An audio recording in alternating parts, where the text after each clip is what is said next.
Buenas, mi equipo está conformado por Alba Barrios, Andrea Arriaga y mi persona, Silva Francisco. Les vamos a hablar sobre la fibra óptica. Ok, comenzaremos con el diagrama de bloques. En la figura se muestra un diagrama a bloques simplificado de un enlace de comunicaciones de fibra óptica.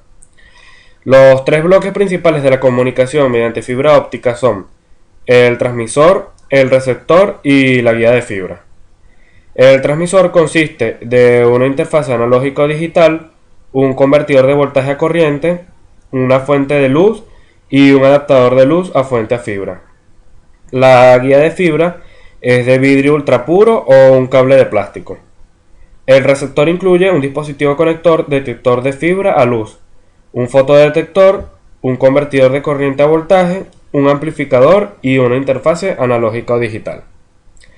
A continuación hablaremos sobre la propagación de la luz a través de una fibra óptica. El núcleo y el recubrimiento de la fibra óptica están compuestos de vidrio de silicio. El núcleo y el recubrimiento se dopan en grado diferente para que el núcleo tenga un índice de refracción un poco mayor que el recubrimiento. En el caso más sencillo de la fibra del índice escalonado, el índice de refracción es constante, tanto en el núcleo como en el recubrimiento. La luz, guiada en el núcleo de vidrio, al incidir en la separación entre el núcleo y el recubrimiento, es reflejada totalmente cuando el ángulo de incidencia es más pequeño que el ángulo de reflexión total. La configuración de una fibra óptica. Encontramos tres tipos de configuraciones de fibra óptica: el modo sencillo, el índice de escalón de multimodo e índice graduado de multimodo. Primero que nada comenzaremos con la fibra de índice escalón de modo sencillo. Una fibra de índice de escalón de modo sencillo tiene un núcleo central, lo suficientemente pequeño para que exista solo una trayectoria que la luz pueda tomar, conforme se propaga por el cable. En su forma más sencilla, la cubierta exterior es simplemente aire. En consecuencia, la fibra aceptará luz de apertura ancha. Esto hace que sea relativamente sencillo acoplar la luz desde una fuente en el cable. Sin embargo, este tipo de fibra normalmente es muy débil y de uso práctico limitado. La fibra de índice escalón multimodo. Una fibra de índice escalón de multimodo es semejante a la configuración del modo sencillo, excepto que el núcleo central es mucho más grande. Este tipo de fibra tiene una apertura de luz a fibra grande y en consecuencia permite que más luz entre al cable. La fibra de índice graduado multimodo. Es una fibra de índice graduado que se caracteriza por un núcleo central que tiene un índice refractivo que no es uniforme. Está al máximo en el centro y disminuye gradualmente hasta la orilla exterior. La luz se propagará por este tipo de fibra por medio de la refracción. Buenas, yo soy Alba Barrios y para darle continuación a la exposición de mi amigo Francisco, yo les voy a hablar de lo que son las pérdidas en los cables de fibra óptica. En primer lugar, podemos empezar con decir que las pérdidas en la fibra resultan en una reducción de la potencia de luz, por lo tanto, reducen el ancho de banda del sistema, la velocidad de transmisión de información y la eficiencia y capacidad total del sistema. Las pérdidas de fibra predominantes son las siguientes, que podemos observar en el siguiente recuadro: pérdidas por absorción, por dispersión de Rayleigh o materiales, dispersión cromática o longitud de onda, pérdida de radiación, dispersión modal y pérdidas por acoplamiento. Las fibras ópticas tienen una longitud limitada, generalmente hasta de 2 kilómetros. Por ello, para establecer los enlaces ópticos es necesaria su interconexión. Esta se lleva a cabo mediante diferentes dispositivos o mecanismos. Todos ellos se engloban dentro del concepto de uniones de fibra óptica. En ellas se producen pérdidas de potencia en la señal óptica. Estas pérdidas son debidas a tanto factores intrínsecos como extrínsecos, que son los que podemos observar a continuación. Las pérdidas intrínsecas, este tipo de pérdidas son debidas a factores intrínsecos a las naturalezas de la fibra, como lo son los parámetros geométricos u ópticos de las mismas. En una unión de fibras ópticas, cualquier diferencia existente entre los mismos dará lugar a este tipo de pérdidas. Hay que hacer una diferenciación entre las uniones de fibras de monómodos y las fibras de multimodo. En las primeras, estas pérdidas se engloban en las pérdidas por desajuste del radio de campo modal, y en las segundas se puede hablar de pérdidas por desajuste de la apertura numérica, por desajuste del diámetro del núcleo y por desajuste del perfil del índice de refracción del núcleo. Por otro lado, como observamos en el recuadro de abajo, cuando nos referimos a las pérdidas extrínsecas, son debidos a factores extrínsecos a la naturaleza de las fibras, como lo son aquellos que vienen determinados por el estado en que se produzca la unión. Se está haciendo referencia al medio existente entre las fibras, a su separación y a las desviaciones laterales y angulares entre los ejes de las mismas. Entonces, aquí podemos observar que vamos a hablar en primer lugar sobre la reflexión de Fresnel, que es uno de los tipos de pérdidas más comunes. En segundo lugar, tenemos la separación longitudinal entre fibras, que pues es la separación que existe entre una fibra y otra, va a proporcionar pérdida. De igual manera, la desviación lateral entre ellas, cuando no están bien conectadas entre sí, y la desviación angular entre las fibras, que es cuando tienen un ángulo de desviación las mismas, producen aún más pérdida. Ok, pasemos a hablar de los emisores y receptores ópticos. Entre los emisores ópticos tenemos a los diodos LED y los diodos láser. Empecemos con los diodos LED. Los diodos emisores de luz son fuente de luz con emisión espontánea, es decir, no coherente. Son diodos semiconductores PN, que para emitir luz se polarizan directamente. Debemos saber que un semiconductor P tiene huecos libres en la banda de valencia y un semiconductor N tiene electrones libres en la banda de conducción. Cuando el semiconductor P se une con el semiconductor N, se forma una barrera de potencial. En esta condición, los electrones no tienen suficiente energía para atravesar la barrera de potencial y llegar al semiconductor N y recombinarse con electrones libres, por lo tanto no existe ningún movimiento de carga.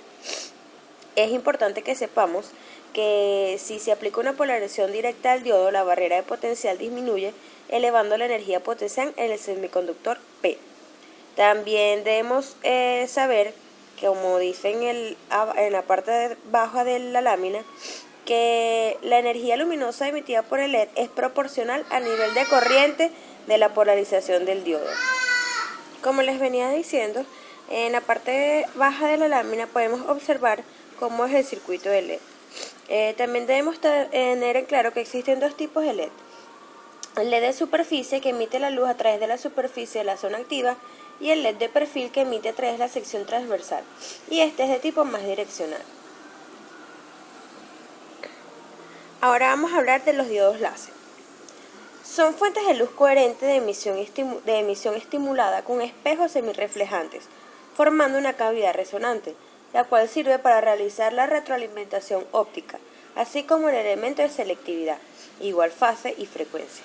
La emisión del LED es siempre de perfil. Estos tienen una corriente de umbral y a niveles de corriente arriba del umbral la luz emitida es coherente. A niveles menores del umbral el LED emite luz incoherente como un LED que mencionamos anteriormente. Aquí podemos observar en la figura una comparación de los espectros emitidos por un LED y un LED, es decir, cuando es una emisión coherente y cuando es una emisión no coherente.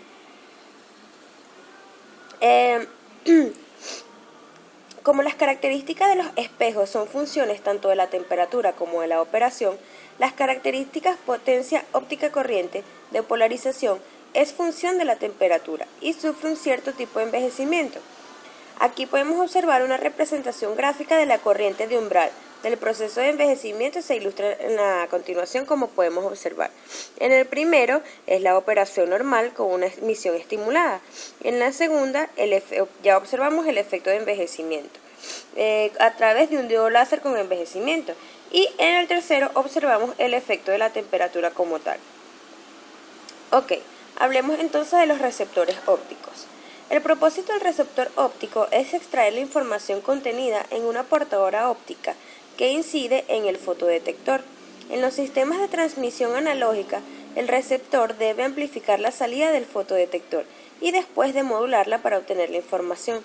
En los sistemas de transmisión digital, el receptor debe producir una secuencia de pulsos, unos y ceros, que contienen la información del mensaje transmitido. El principal componente de un receptor óptico es una célula fotoeléctrica, que convierte la luz en electricidad mediante el efecto fotoeléctrico. El fotodetector es típicamente un fotodiodo, basado en semiconductores. También debemos saber que hay varios tipos de fotodiodos, entre los que se incluyen los fotodiodos PN, los PIN y los fotodiodos de avalancha.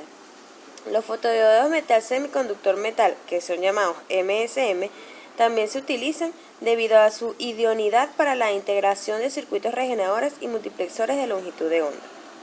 Los convertidores ópticos eléctricos son normalmente el agrupamiento de un amplificador de transimpedancia y un amplificador de limitación para producir una señal digital en el dominio eléctrico de la señal óptica de entrada, que podrá ser atenuada y distorsionada al pasar por el canal, además de un procesamiento de señales tales como la recuperación de reloj de datos, que es CDR, a cargo de un bucle de enganche de fase.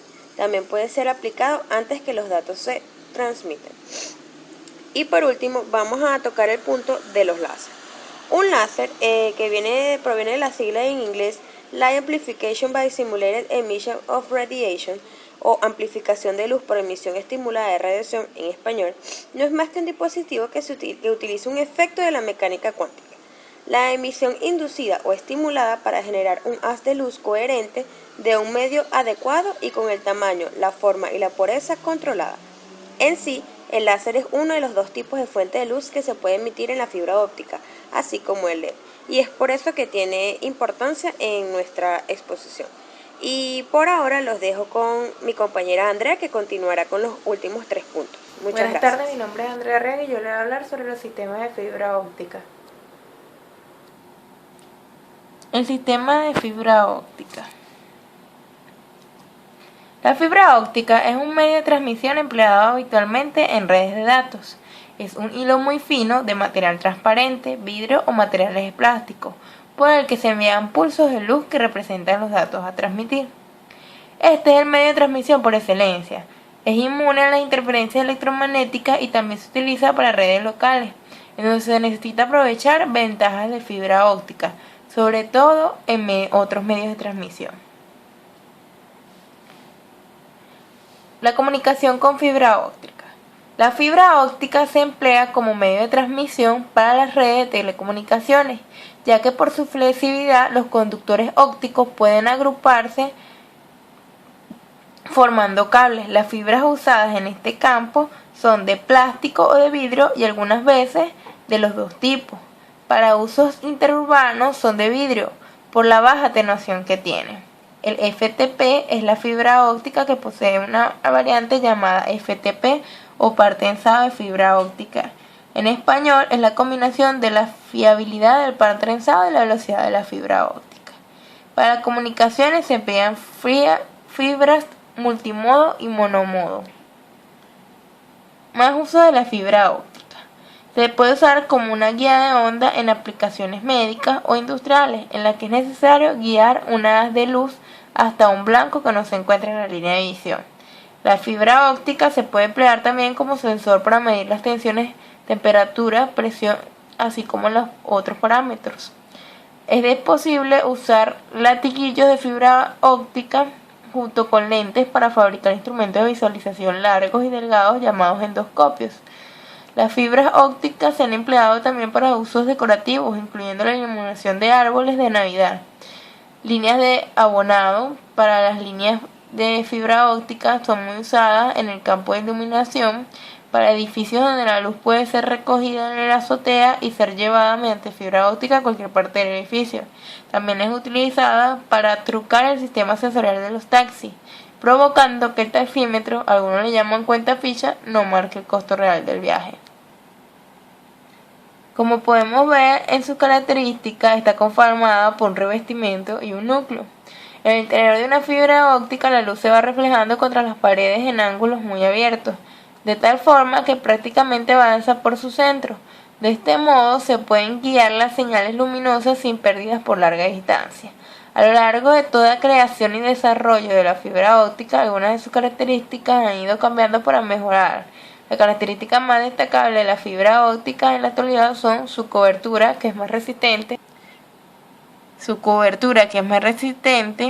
uso dual interior y exterior, la resistencia al agua y emisiones ultravioletas, la cubierta resistencia y el funcionamiento ambiental extendido de la fibra óptica contribuyen a una mayor confiabilidad durante el tiempo de vida de la fibra. Tiene mayor protección en lugares húmedos y se combate la intrusión de la humedad en el interior de la fibra con múltiples capas de protección alrededor de esta, lo que proporciona a la fibra una mayor vida útil y una confiabilidad en lugares húmedos. El empaquetado de alta densidad con el máximo número de fibras en el menor diámetro posible se consigue una más rápida y más fácil instalación.